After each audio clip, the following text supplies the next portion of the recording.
Morning peeps, good morning everyone. How's everyone doing? Hopefully you guys are all doing well. Don't forget, if you're new to the channel, like, share, subscribe. Thanks to everyone that jumped on the live yesterday. Really enjoyed it. Hundreds of questions came through.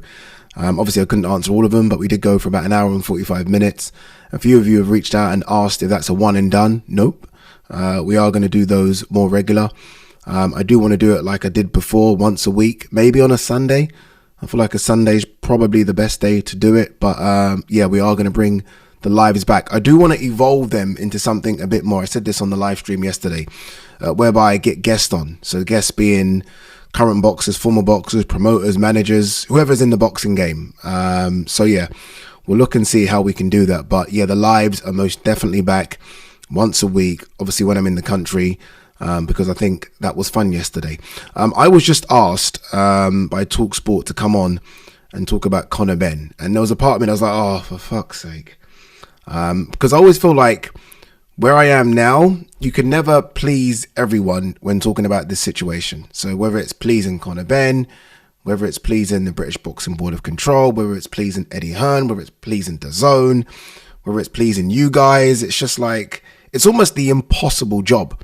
But I went on and spoke about it anyway. They played out a bit of an audio clip from Robert Smith, the General Secretary of the British Boxing Board of Control, and it's still very much all over the place. Honestly, I know the suspension has been lifted, but USYK have the right to appeal. They've got 21 days. I think his suspension was lifted a couple of days ago, so obviously that time is running out. And then he has to apply for his license. Is the British Boxing Board of Control going to give him his license? Are they going to appeal the verdict? Honestly, it's a mess. It's a mess. And I hope the biggest takeaway from this is that a system can be put in place where it doesn't have to go through all this. Honestly, you fail a drugs test, regardless of whether it was in your system on purpose or not. Unfortunately, you failed a drugs test and this is the ban. And that's it. That's it. But I guess boxing has a way. This is, boxing's a crazy sport, like if you fail a test in the UK, then, you can go and seek fights elsewhere. It's crazy. And it needs to be cleared up. Like this sport just needs to be cleaned up. There's so much madness going on with it. Like even Keyshawn Davis and this Gustavo Lemos. Obviously, Lemos came in, 6-7 pounds overweight. The fight should be off. Like, what are we doing? But obviously, I guess Keyshawn's going to take a bit of bread from it, a bit of extra cash from Gustavo's paycheck. They're going to do maybe a weight where Gustavo has a check weight. He can't come into the ring more than this. But even that is still, people are making shit up as they go along. That's the problem with the sport of boxing. People are making shit up as they go along. And maybe that's just the sport. Honestly, sometimes I'm like, okay, it needs to be regulated. That we need a world governing body. We need this, we need that. Maybe the sport is just the sport. But yeah, I'm not answering any more questions about Conor Benn and this drug thing, because it's like, it gives me a fucking headache, honestly. Because again, you can't be right, but you can be wrong. It's crazy. It's crazy. I just saw this before I talk about Tyson Fury and AJ. Can Boots and Bam become the new GGG and Chocolatito? I think what they mean, I hope what they mean by this is, can they be on the same cards with each other? GGG and Chocolatito are on a couple of cards with each other, and it almost became a thing. You just expected to see Chocolatito's name on a Gennady Golovkin fight card. Or do they mean, can they become them as in the boxers? Bam can certainly become Chocolatito. I think Bam is a very, very special fighter. Boots, I don't believe, can become GGG. I think GGG was just a force. Honestly, like, he was so robbed in that first fight against Canelo. Like, if that win was rightly given to him, I think the way in which we look at GGG would be completely different. Just a machine. Just a fucking wrecking machine. Boots ain't that. Honestly, Boots just ain't that. I saw an interview that Bam did with Ariel Helwani, and I think he was asked about the Inoue fight, and he said that fight's about 3 years away. I'm like, okay, let's not even talk about it then. Fucking 3 years away. I was even surprised that, yeah, I'm thinking about it. And Ariel's like, when? Oh, in about 3 years. I was like, huh? 3 years. Okay, move on. One thing he also said, which I thought was interesting, he said he ranked himself number 6 pound for pound. You never really hear fighters do this. and they asked him who is the top three, or Ariel asked him who's the top three, and he said Usyk. I think he might have said Inoue Crawford, I think he said Usyk, Inoue Crawford. But he definitely had Usyk as number one. And I was intrigued as to who was 4 and 5 for him. I'm guessing Canelo, and because of the most recent win, Beterbiev. But yeah, he had himself at number 6, which was interesting. All right, let's talk about the two biggest names in British boxing, Tyson Fury and Anthony Joshua. Will it, won't it? Do we want it? Do we not want it? Those are the questions, right? Will it, won't it? I saw an interview today that Tyson Fury did with Kamaru Usman and Henry Cejudo, which is a bit random because that's an predominantly MMA podcast. It's pretty good. Those guys are hilarious. Obviously, 2 former UFC champions, 2 of the best in the business when they were fighting, and they had Tyson Fury on, and they kind of spoke about, okay, obviously the Usyk fight and like what next for Fury after the Usyk fight. And Fury was adamant that once he beats Alexander Usyk, we need to see a trilogy. That was his thing. And I was like, oh, okay. He's like, yeah, surely when it's 1-on-1, you need to see a third. And I think Kamaru kind of pushed him on, what about AJ? So I don't know when this interview was. I think it might have been about a week ago or so.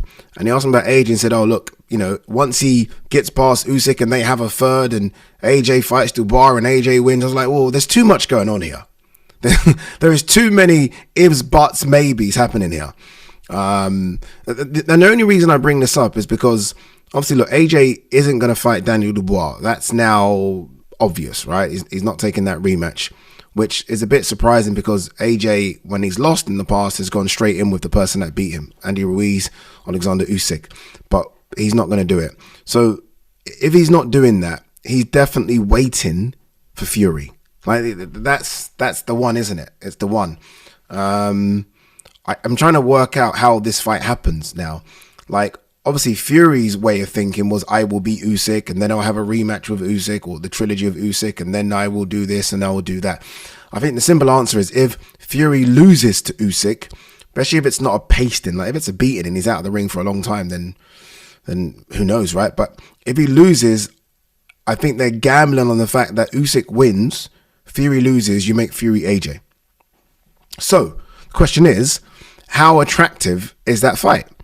Like, how attractive is Fury AJ if Fury loses, and obviously AJ just lost? So we're basically the biggest British fight of all time, and it's 2 guys coming off losses. Is it still a necessity? Do we still need to see it? When I really wanted to see this fight was when both of them were arguably both in the top 3, top 4 all the time, right? I mean, whatever order he was. I mean, you had Usyk, you had Wilder in that conversation as well. I wanted to see it. I was desperate to see it. And we lost it, and then we got it back. We lost it, and we got it back. And I was like, okay, we're here now. And obviously AJ just lost. I don't have as much, I just don't have much want for it if we're talking about 2 fighters coming off a loss. I mean, would I still watch it? Of course I will, because we've been talking about this fight for 10 years. But it just isn't the same thing, is it? It's not the same thing. And it's not being harsh on both guys. I've said, look, I think both guys have been incredible for British boxing. Incredible. Bigger than anything we've had before. Ricky Hatton, Froch, bigger than anything. Frank Bruno, bigger than anything. Both of these guys have been just sensational. So I almost want both of these guys to kind of walk off into the sunset with all their money and fine. I don't know if I want to see this product of AJ Fury now as much as I would have wanted to have seen it if AJ had beaten Dubois and if Fury had come through Usyk, because then you're talking about an undisputed and it's number 1 versus potentially number 2 or whatever. Now if Fury loses, I just don't know. But maybe like, fuck Ade, there's millions of people out there that don't have that same way I'm thinking, and will be like, no, I just want to see it. I want to see it because it was supposed to happen. Very much like, and I said this the other day, and people twisted it the wrong way, very much like Khan Brook, where we knew both guys, and look, AJ and Fury haven't deteriorated to the point of Khan Brook, don't get me wrong, but we just wanted to see it. Like Khan Brook, we had to see it, and then they put it in the AO arena, it sold out just like that. So if you look at it from a Khan Brook standpoint, again, 2 guys right at the end, like both guys haven't fought since, and both guys won't ever fight again. So you're talking right at the end, like even past the end, but yet it still had that pool. So I'm guessing, regardless of how the Fury Usyk fight plays out, and regardless of whether AJ fights Dubois or not, if Khan Brook can do that, and it can just generate those type of numbers, Fury AJ will just be colossal, regardless of whether or not they're number 1 and number 2 in the world, regardless of whether or not there's a belt on the line, regardless of whether or not they are still at the top of the game. Regardless, right? It still will be the biggest thing that we've ever seen in this country. And I now believe that is the case because of the Khan Brook scenario. I think like if Ricky Hatton never fought Junior Witter when they were supposed to fight, and Witter is certainly not a name the size of Khan Brook and AJ Fury, but I still think that would have done big because we wanted it and we waited and we waited and we waited. Similar with Calzaghe Froch. There's some fights that when you speak about them for so long, regardless of where the fighters are, you just need to see it. You just need to see it. And I feel like Fury AJ is that. Yeah, okay, that's my thoughts on it anyway. All right, let's have a quick look and see if I don't know if there's anything to talk about. I'm expecting to turn my phone on right now, yeah. Obviously my phone's off when I record, and it to be from so many people talking about Conor Benn. Don't ask me about Conor Benn anymore. Don't ask me. I'm tired. I am tired.